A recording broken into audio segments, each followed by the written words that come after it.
Bienvenidas y bienvenidos al presente curso de Violencia Política en contra de las mujeres por motivos de género.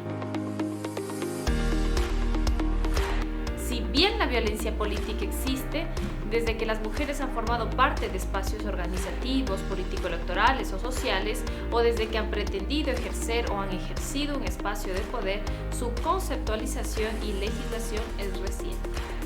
En Ecuador, durante los últimos 30 años, hubo varios intentos de incorporar en la legislación la figura de violencia política, sin éxito. Es apenas en el 2018 en que se le incluye como una forma de violencia de género en la Ley Orgánica para prevenir y erradicar la violencia contra las mujeres y en 2020 en el Código de la Democracia. Pasemos a ver lo que cada uno de estos cuerpos normativos establece como violencia política. El Código de la Democracia, en su artículo 280, define a la violencia política hacia las mujeres de la siguiente manera.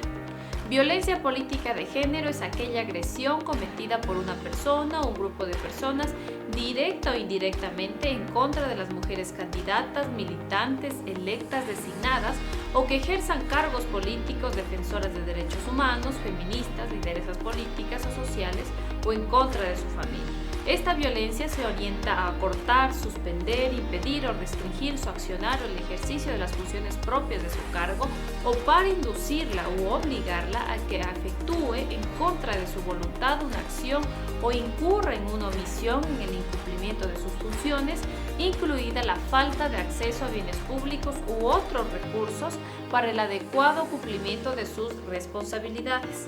Por su parte, la Ley Orgánica para prevenir y erradicar la violencia en contra de las mujeres, en su artículo 10 literal F, define la violencia política casi de modo idéntico a lo establecido en el Código de la Democracia, solo la diferencia unos pocos matices. ¿En qué se diferencian estas dos normativas?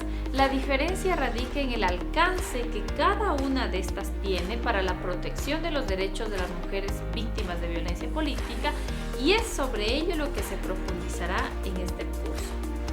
Volviendo al análisis de la definición, vamos a realizar una disección de su contenido para comprender los alcances de la figura de violencia política en contra de las mujeres.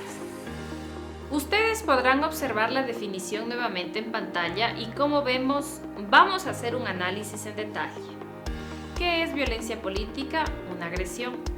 ¿Quién la comete o quiénes pueden ser sujetos activos de la violencia política? Una persona o un grupo de personas. ¿De qué forma se comete? ¿De forma directa o indirecta? ¿Quiénes son los sujetos pasivos, es decir, las víctimas en contra quienes ejerce? Las mujeres o su familia. Y que describe algunas condiciones para que esas mujeres sean objetos de protección. ¿Con qué finalidad se le ejerce? Para acortar, suspender, impedir o restringir el accionar de las mujeres en el ejercicio de las funciones propias o de su cargo, inducirla o obligarla a que efectúe en contra de su voluntad una acción o incurre en una omisión en el cumplimiento de sus funciones, restringirle el acceso a bienes públicos u otros recursos para el adecuado cumplimiento de sus responsabilidades. Finalmente, es importante hacer referencia a la Ley Modelo Interamericana para prevenir, sancionar y erradicar la violencia contra las mujeres en la vida política. Esta ley se trata de un modelo sugerido por la Comisión Interamericana de Mujeres de la OEA para tomarla como referencia para el desarrollo de sus legislaciones en los países miembros.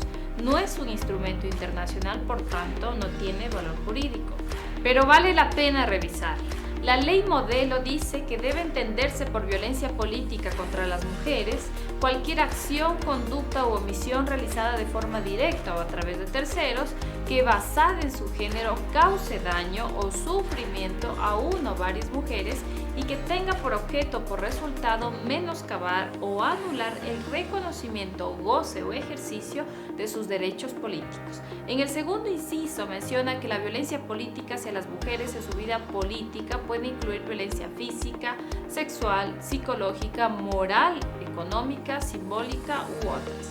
Y si bien es cierto que para afectar el ejercicio político de las mujeres, los agresores realizan actos que constituyen violencia psicológica o física, en nuestra legislación no se las relaciona de modo directo, de tal manera que cuando una mujer sufre violencia física, psicológica u otra, en las instancias administrativas y judiciales no se los considera como una expresión de violencia política.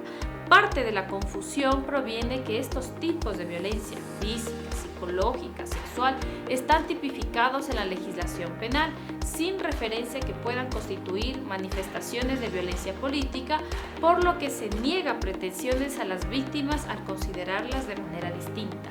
Esta situación abona a que los casos queden en la impunidad. Por ello, es necesario aclararla para que las vías judiciales que activen las mujeres no se vean obstaculizadas por las interpretaciones normativas. Bien, hasta aquí hemos avanzado con el primer capítulo. Nos vemos pronto en la siguiente clase. Esta es una iniciativa de nuestra Escuela de Formación Guarmis Empoderadas. Si quieres más información de nuestros cursos, ingresa a www.megamujeres.org. Síguenos en nuestras redes sociales: Facebook, Twitter, Instagram y WhatsApp.